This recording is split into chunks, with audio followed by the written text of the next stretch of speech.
Oops. Wait, can you see my screen? Did I share? No. Not yet.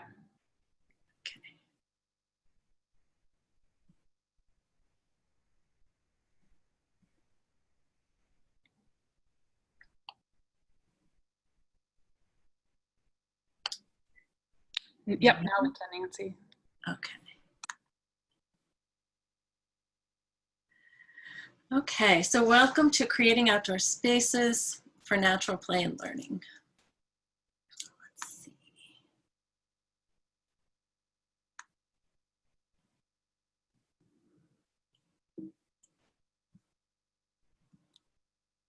So this is our agenda for today.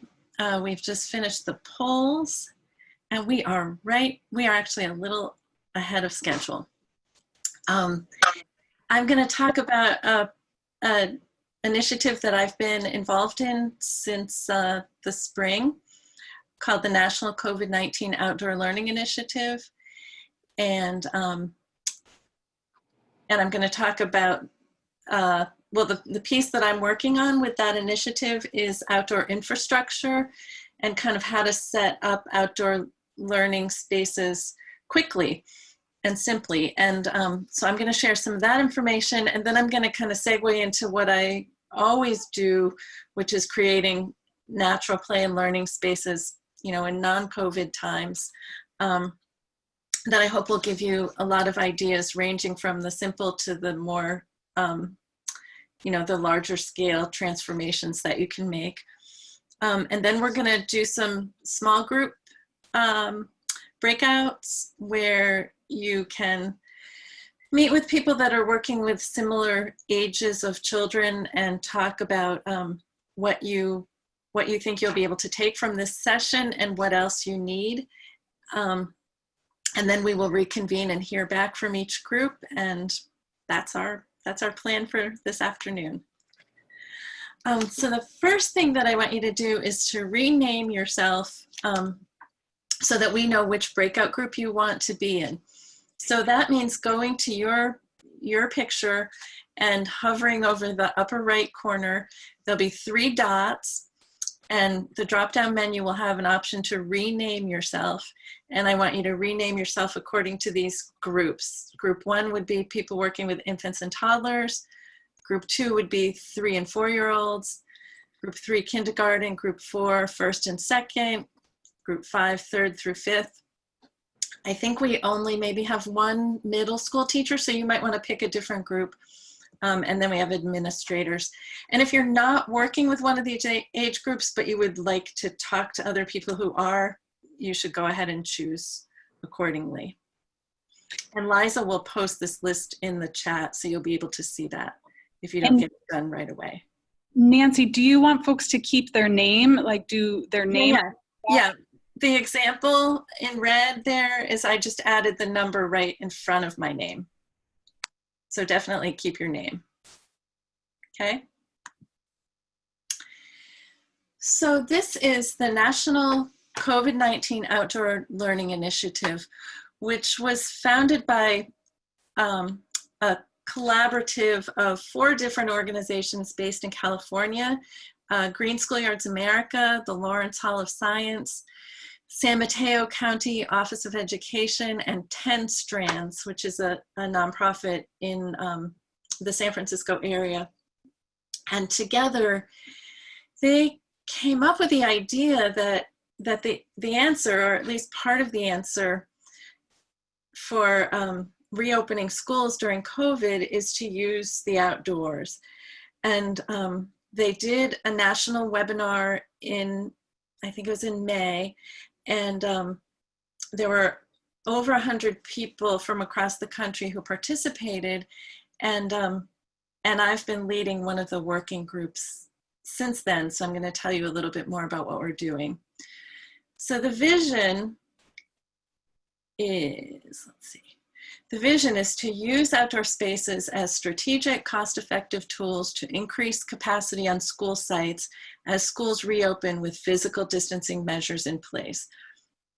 So that might mean that indoors in a typical school, the indoor space maybe has the capacity for 50% of children to be indoors.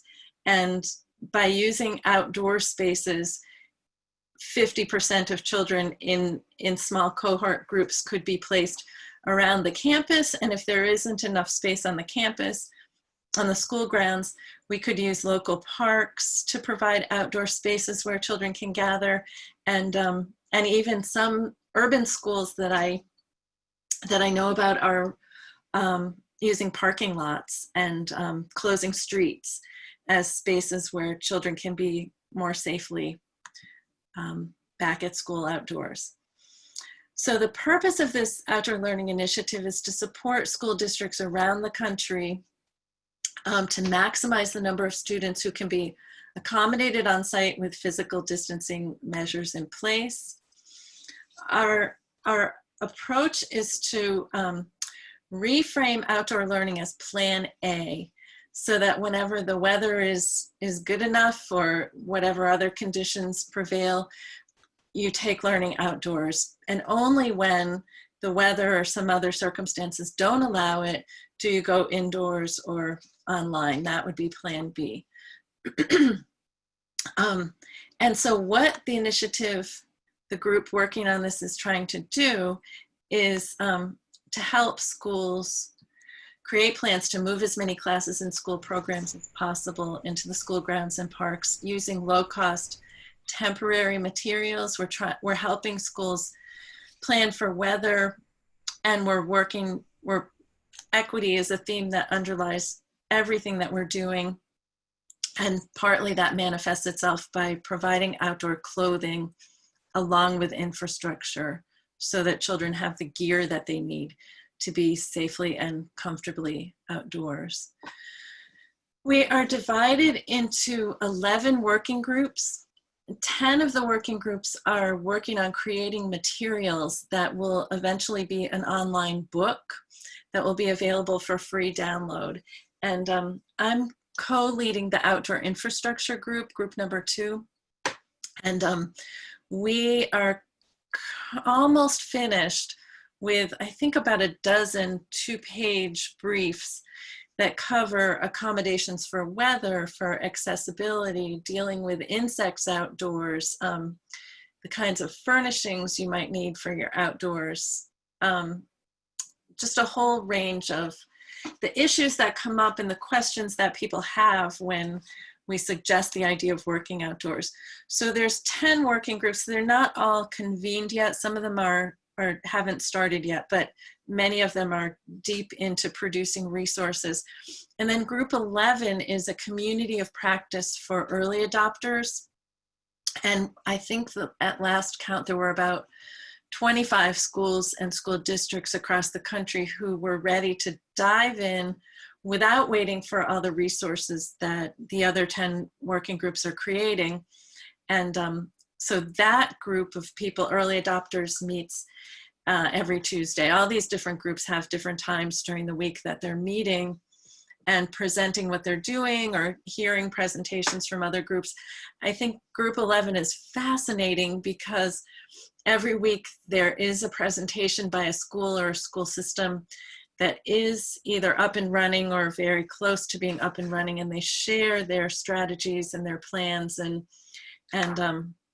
what they're doing. And then we break up into small groups where people can brainstorm and ask questions. And then the other thing this community of practice does is field test all the materials and review all the materials that the other groups are creating. Oh, and one more thing about the outdoor infrastructure group, we're creating resources for schools and educators who are moving learning outdoors. There's also a group of volunteer designers, landscape designers and landscape architects from across the country who are available to provide free design consultation to schools that are trying to figure out how to arrange their campus to make this work.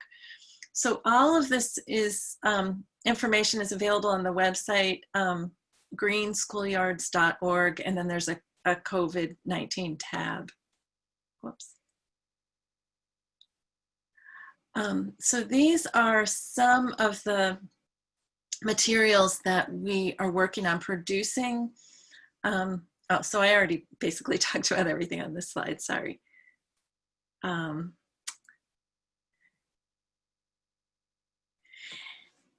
so several documents offering guidance for school reopening and school reentry have been released in the past few weeks, or the past maybe month or so.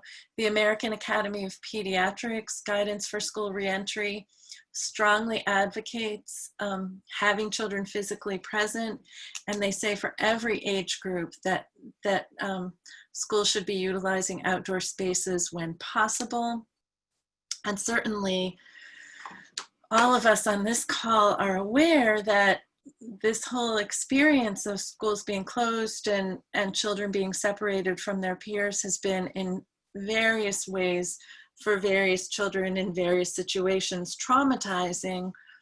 And so thinking about children's mental health and really prioritizing that. And I'm going to talk more about the research about what green spaces can do for mental health coming up, but we know that it's really important.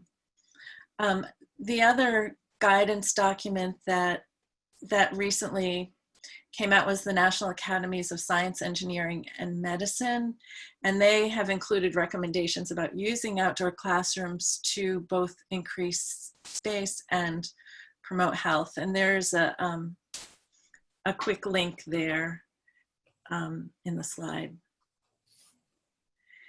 Okay, now I'm going to segue into some of the research that I always talk about and advocate even in non-COVID times about why nature and time in nature is good for children.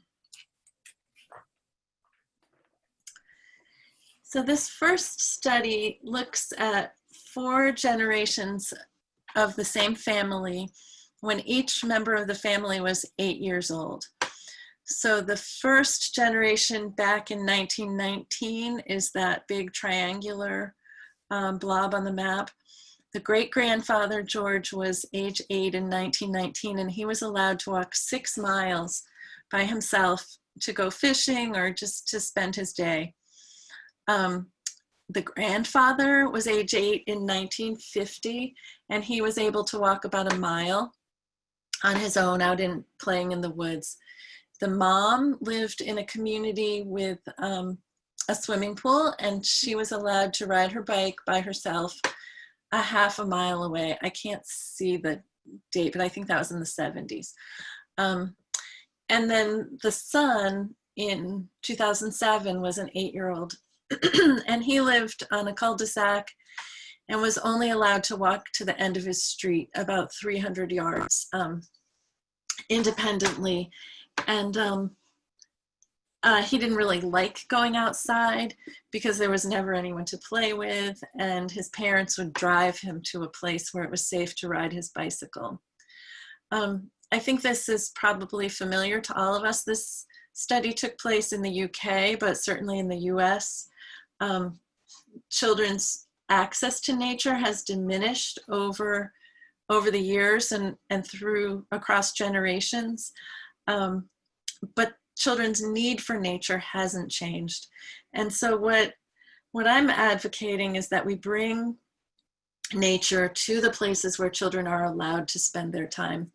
And I will say, as kind of an aside here, I was so impressed and even moved to see, especially at the very beginning of the stay-at-home orders in my neighborhood here in Arlington, Virginia, how many more children I saw playing outside, riding their bikes in groups, drawing chalk on their driveways, and just families hanging out in their yards. And that was something kind of magical that happened when people couldn't go anywhere else. And granted, I'm coming from a background of privilege, and it wasn't that way for everyone, but in some places it was cool to see that children were using the outdoors in good ways.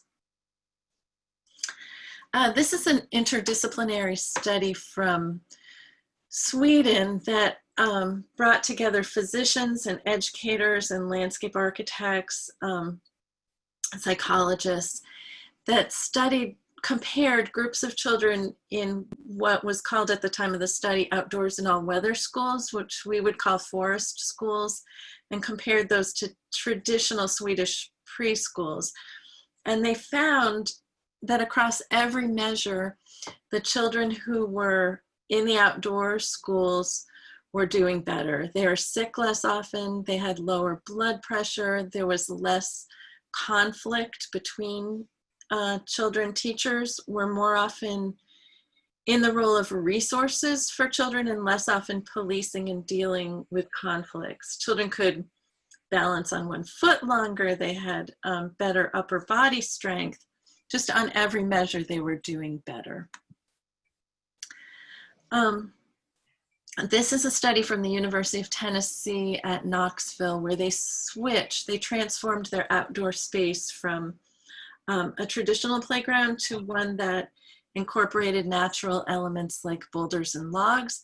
And they found, surprisingly, that children were more physically active in the nature play space than they were in the traditional playground. And that was surprising, I think, because we often think that what manufactured equipment is good for is encouraging children to be physically active. But what the researchers found was that having loose parts and materials that changed and that children could change inspired and invited more movement.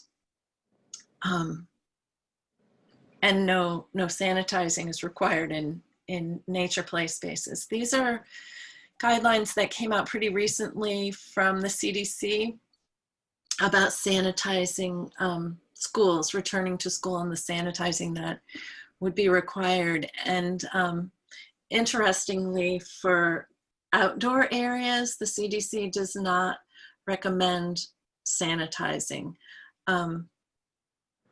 High-touch surfaces, plastic or metal, such as grab bars or railings, should be cleaned routinely. It's not an efficient use of supplies to spray disinfectant on playgrounds. But most importantly for this perspective that we're taking in this workshop is that cleaning and disinfecting wooden surfaces or ground covers, play structures, benches, tables, and certainly logs and tree stumps, mulch and sand is not recommended. And any kind of ground surface is not recommended that it be disinfected, because really the virus is dispersed quickly in the sun and the rain and the fresh air. And so that's another reason why it's really healthy for kids to be outdoors. Here's another study, a series of studies from the University of Illinois, the Landscape and Human Health Lab, where they've been studying children with attention deficit disorder for 2 decades, and have discovered that kids with ADHD, when they spend time outdoors in green spaces and then come back inside, their symptoms are reduced. And there have been subsequent studies that say that learning outdoors does kind of the same thing in helping to allow the part of the brain that's required for focused attention to rest. And certainly, here's another image about that. Certainly, with all the time that many of us are spending looking at screens, we are experiencing this level of fatigue. Faber and Kuo from the University of Illinois call it directed attention fatigue, which means the part of your brain that's required for focused attention gets tired. And when you go outdoors and you're outside in nature, not like outside playing basketball, but you have to be in a green space with nature, that's something called attention restoration theory comes into play. And this time in nature allows that focused part of your brain to rest and to be restored. and you are then able to think creatively and to make good decisions and to focus and attend more. Faber and Quo say that this giving your brain these breaks is as important to good mental health functioning as sleep. And this is one of my favorites from the American Society for Microbiology. They discovered that there is a bacteria in the soil called Mycobacterium vacci. And when it comes in contact with your skin, it produces serotonin in your brain. So if you feel calm and happy and maybe more able to focus and think when you're outdoors working in your garden, this is the reason why. I bet some of you saw this article that came out in the New York Times in July that looked back at the history. There is a historic precedent to the idea of taking learning outdoors during a pandemic. So in the 1920s, I guess in 1918, the Spanish flu and tuberculosis were both running rampant. And what happened in New York City and in Chicago and in Rhode Island and in places all across the country is that educators moved learning outdoors. The link is here in the bottom of this slide, but if you just Google New York Times outdoor learning, you'll find that article, and the pictures, the historic pictures, are fascinating. But this is a group of children on a ferry boat, having their class outdoors on a ferry boat. Sharon Danks, who is the CEO of Green Schoolyards America, the founder and the CEO of Green Schoolyards America, and also the kind of visionary behind the whole COVID outdoor learning initiative, says that there are approximately 100,000 public schools in the US. About 15% of them have some experience with outdoor learning and school gardens, but outdoor learning is completely new to the remaining 85%. And that's why I said that our group with 70% of you with some experience with outdoor learning is not representative. But our goal for this initiative is to meet each school where they are in moving learning outdoors.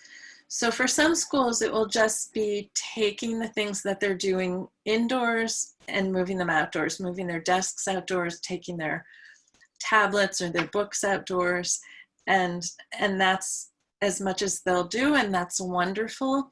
And then for other schools, they're going to really explore the possibilities in a broader way. And so in this presentation, I'm hoping to provide a range of options for how to move learning outdoors so that wherever you are and wherever your school is, you'll find something that fits. So if I didn't say the website already, it's greenschoolyards.org, and there is a page on outdoor learning during COVID with all these resources that I've been sharing, and then more. So if you're interested in following the work of this group or volunteering for one of the working groups or getting involved, you can do that. So this is one of the things that we've been doing, is these case studies where we take a typical school from one region of the country or one particular kind of weather situation, and do kind of a conceptual plan for how they could move learning outdoors.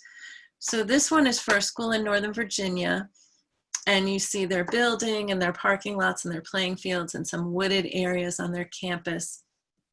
It was a school with 39 classrooms indoors, and we were able to find spaces, socially distanced spaces on the campus, so that every one of those 39 classes could have their own outdoor meeting space, so that maybe half of the children could be indoors and half could be outdoors on any given day. So the green dots represent outdoor learning spaces that could be used with no or low investment, financial investment. So those were either existing outdoor learning spaces, or they were like a grassy lawn with a shade tree, like really simple places where a teacher could just take a group of children out, maybe using mats for them to sit on, and so that would work simply for those green dots. And then the yellow dots were ones that typically didn't have any kind of shade or shelter. So with a moderate investment in adding some kind of shade structure for those groups, we could have that many more groups outdoors. And then the red dots were typically places that either needed some kind of infrastructure investment. Either they were completely wooded and the woods needed to be cleared, or they were unfenced and close to a street and would need a fence. But by making those investments, we were able to have outdoor spaces for every classroom.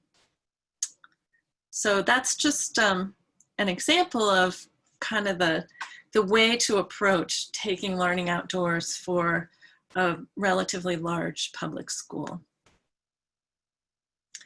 The first thing that people ask about when we talk about this idea of moving learning outdoors is the weather, and how is it going to work when the weather is challenging. And I think one thing that we like to say that I mentioned earlier is the kind of plan A, plan B, that you only take children outdoors for learning when you feel like you can manage whatever the weather conditions are. And the way that you manage that starts with having the right clothing. So whatever the weather, part of the whole equity approach to this model is that every child has the gear that they need.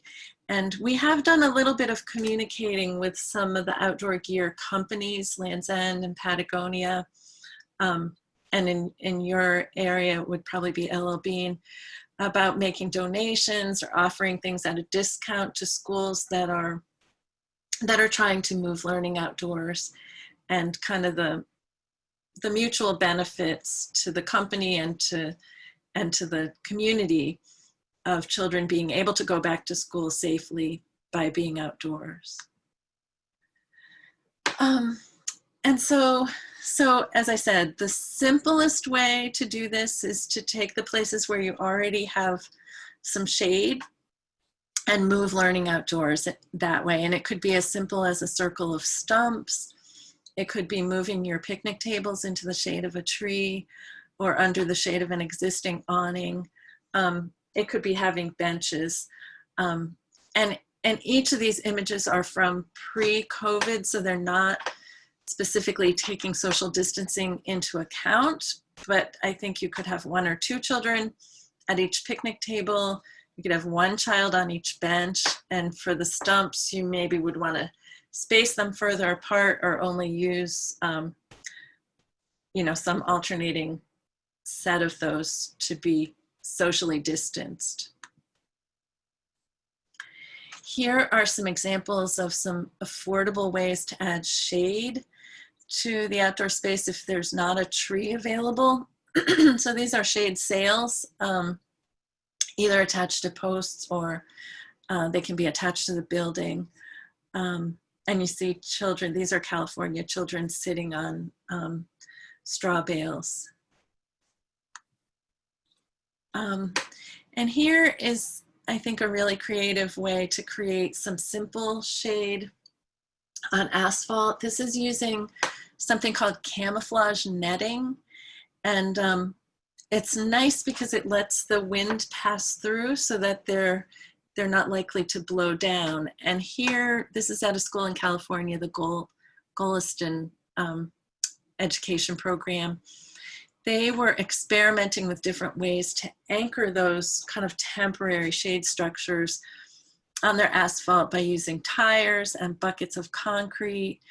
And I think they did have some trouble with things blowing over on windy days because of the area where they were in San Francisco. But so that's one of the challenges, but that's one of the things that our working groups are working on developing is some good suggestions for how to make that work.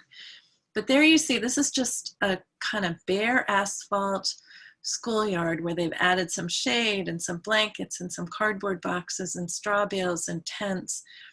And in a pretty simple way, made a pretty uninviting space relatively comfortable and inviting for children. Here are some more examples of kind of creative ways to provide shade with patterns and colors that add kind of something to the interest, to the visual interest of the space. And here are beyond shade, these are shelters that would protect a group of children and a teacher on a rainy day. It can be a temporary structure like an event tent. Some of the school districts that are working on this have partnered with event companies because there aren't very many big outdoor weddings and events happening right now.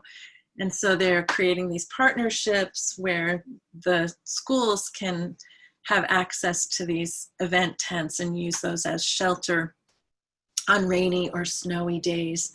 And sometimes you can have heaters inside those tents. Some of them can have roll down sides on 2 sides or on 4 sides as a windbreak. And then the other 3 pictures are permanent shelters, pavilion type shelters that allow a group of children and teacher, maybe even more than one group of children and a teacher, to be outdoors, socially distanced and in the fresh air. Here are some examples of work surfaces. And again, these are pre-COVID pictures, so you would have to take social distancing into consideration, but having work surfaces where children can have their snack or do their projects in the out of doors. And here are some examples of storage, organized storage for loose parts. In the upper left picture, those are all natural materials. So according to the CDC, you wouldn't need to think about sanitizing and disinfecting. Some of the other materials you might want to assign those to individual children to have their own storage bin with their own set of loose parts, depending on what the health experts in your community are recommending. And here are some more examples of storage in the out of doors that allows the materials and things that you need to be able to teach outdoors and for children to play in different ways outdoors, to have those materials right at your fingertips. So the next thing that I want to talk a little bit about is content and bringing academic content to the out of doors. I do believe that anything that you teach or anything that children learn inside can happen outside with good design. So here are some examples of some art spaces in the out of doors. A gazebo that has been transformed into a little art center, outdoor easels that either children can paint on paper or directly on acrylic plexiglass. And then that upper right picture has a sink that is just connected to hose water and drains into a gravel pit. Those are really simple ways to have art in the out of doors. Painting on vertical surfaces or horizontal surfaces, painting on rocks, painting with your bare feet. There's nothing that says children can't be barefoot during COVID. Here are some images from a literacy garden that was outside of a library at this particular school. You can see in the lower right picture, there's back in the distance a storyteller's circle, a walkway in the center bottom with words pressed into it, and then little areas where children can go and read, and a magnet board, but just incorporating lots of literacy elements into this outdoor space.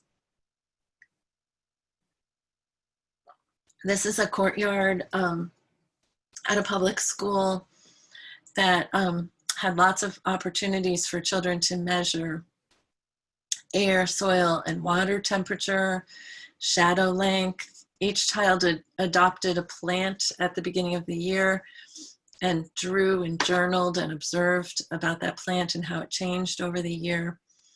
And it was just a lovely outdoor space that classes could go to and do any kind of lessons. Okay, so that kind of gives you a sense of some of the ideas for outdoor teaching. I'm going to spend some time now really talking about nature play and some kind of bigger issues related to designing outdoor spaces for children. I believe, as a designer, I believe that spaces speak, and that as a designer or as an educator setting up an outdoor space for children, you can have a lot of control about the messages that the space communicates to children as they visit the space and use the space. So here you see entries that that communicate a message of welcome to children. The picture in the upper left is of a child height gate. So that really says to children, this is a space for you, because adults have to duck to go under. And then the lower right is at the Ithaca Children's Garden, and that has 2 child height entrances and an adult height entrance in the center. And then the doorway is just kind of a whimsical, unexpected thing to have outside. And then the lower left is an archway that frames the entry, but also frames a really inviting view into that space and draws children in and just invites them to come in and play. Surfacing what's underfoot in a space is really important because it provides a variety of different tactile experiences for children. So you can see in this image, there are grassy lawns that are good for running and they're soft.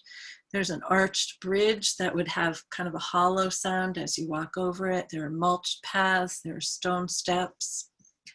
And then here are some more images of pathways. And again, pathways can communicate to children how you want them to move and where you want them to go in the space. The picture of the bridge boardwalk in the upper left is a long straightaway, and that says to children, this is a place that it's okay to run in. It really invites them to run. And again, that hollow clomping sound.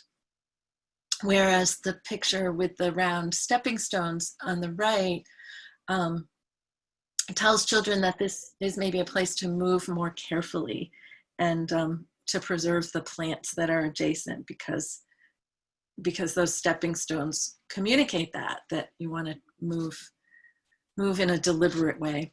The lower left picture of the stone gravel pathway is kind of serpentine, and it invites children to follow. There's some element of mystery there that draws children around the curve, and kind of the crunchy sound of gravel underfoot. Here are some more pathways. This is the word walk that I showed you in that literacy garden. I always feel like if we're using concrete as a path material, it's an opportunity to do something fun and creative. So sometimes I press leaves and ferns into the wet concrete, and sometimes words and all different materials. Also, you see in the 2 pictures on the right, there are boulders with mint planted in between them. And the idea there is that if you step on the mint or brush up against it, it releases fragrance. So that's another sensory experience in that space. And here are some more examples of texture walks with stones and tree cookies and different materials set into the concrete, or some of these are stone dust. And they can be used barefoot or with shoes on. You can use them with riding toys, and they just provide a whole variety of different auditory and tactile experiences, make you balance, follow along different ways, encourage you to move in different ways. This is an infant toddler playground with a loop path with lots of textures and a little bump hill. Can you see my cursor when I point at things? Yes, we can, Nancy. Okay, yeah, so that's a little hill for toddlers, and the loop path. These are pull-up bars for cruising babies to pull up to stand. Outdoor rooms is a concept that I find really useful when I'm thinking about how to break up a space in a way that is comprehensible to children. So the way that you create outdoor rooms is by thinking about what's overhead and what's underfoot and what degree of enclosure is around a different area that helps kind of define it. So similar to rooms indoors, inside of a house, the living room is different than the bedroom, is different than the kitchen. It has different things inside and it has a different purpose. And we can think the same way in creating outdoor spaces for children and create different areas in their schoolyard or their play space that have different purposes and different things inside. Here are some examples of outdoor rooms at a school that had some really beautiful mature trees in the space before we transformed it into a play space. So I used the canopy of the trees to define a whole series of outdoor rooms. So this upper left one is, you see in the background there are raised beds, and it's a school garden. And then this is the garden classroom under the shade of a maple tree, and also this frame of like an arbor overhead. And these storage cabinets had materials for teaching, as well as whiteboards and things for teachers to give lessons. And a space like this could certainly work with the stumps spaced a little bit more apart during COVID. And this is an outdoor theater, the Willow Oak Theater, under the shade of a willow oak. And then this is a sand area under the shade of a linden tree. So edges and dividers are an important consideration, both for around the perimeter of the space to keep it safe, to either allow or prevent visual access in and out of the space. But also, now that we're thinking about moving multiple groups of children out of doors for learning during COVID, we need to think about some boundaries and edges between the outdoor spaces that may have multiple groups of children and teachers doing outdoor learning in either a structured or an unstructured way.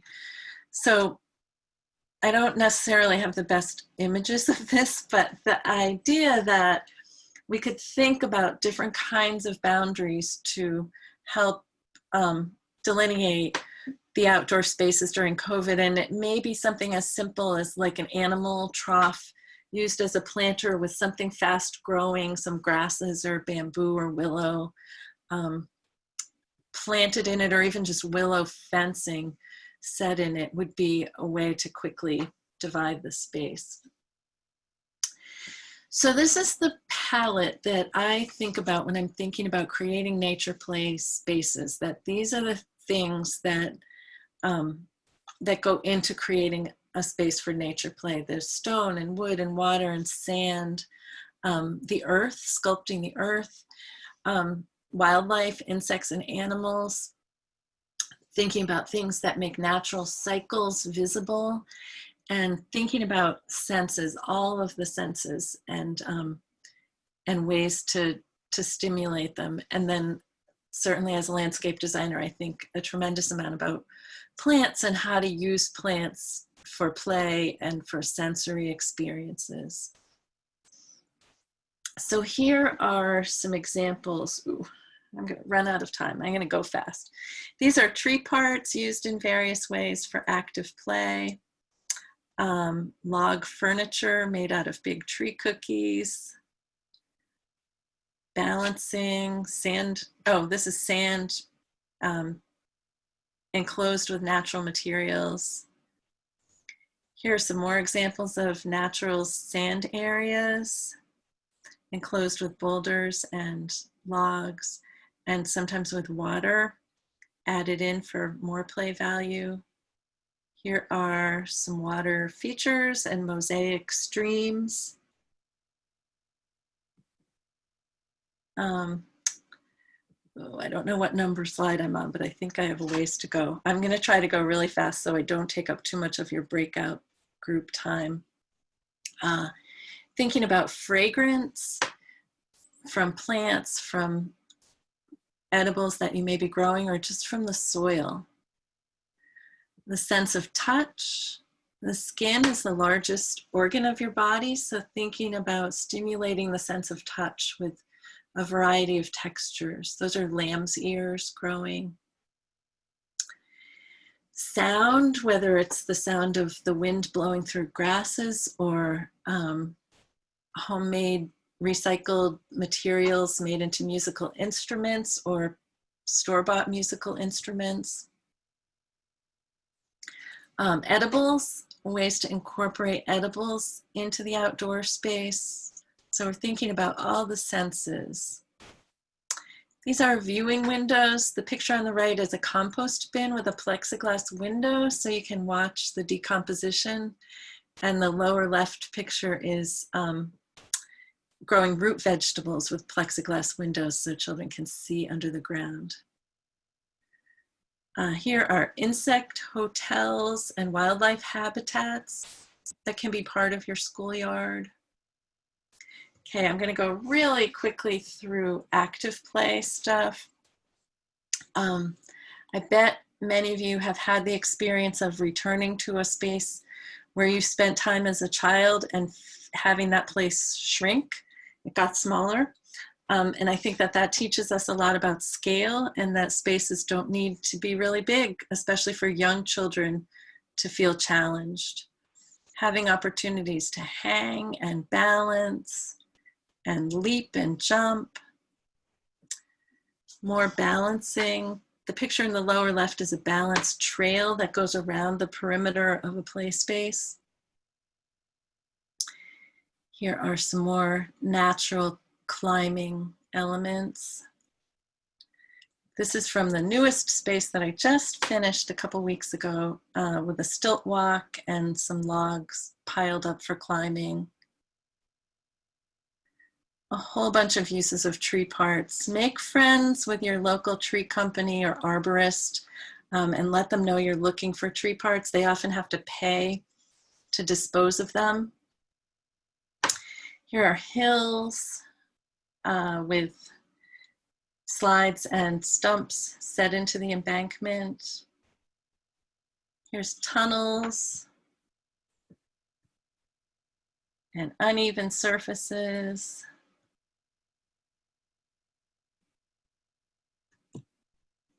Swings and vestibular stimulation. Bench swings and hammocks might not be the best thing during COVID, but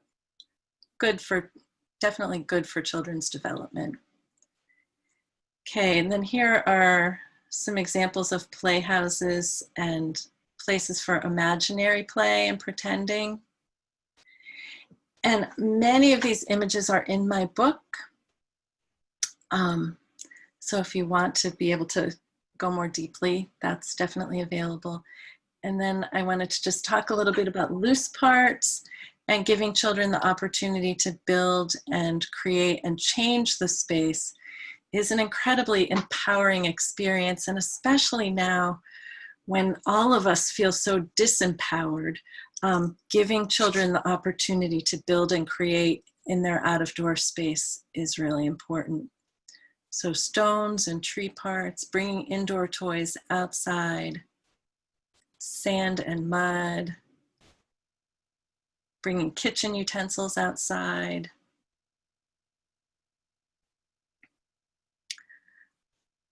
And these, yay, did it, okay. We're not too bad. All right, so I'm gonna stop sharing my screen, but hopefully you have all renamed yourself and we can go into our breakout groups. Oh, let me just say quickly, when you're in your breakout group, I want you to introduce yourself and your program, talk about what you can take from this session and what else you need. And it would be really helpful if you would pick someone I might have one more slide about this. Pick someone who can report back when we all rejoin. Now it's going to be 15 minutes. So there. Nancy, so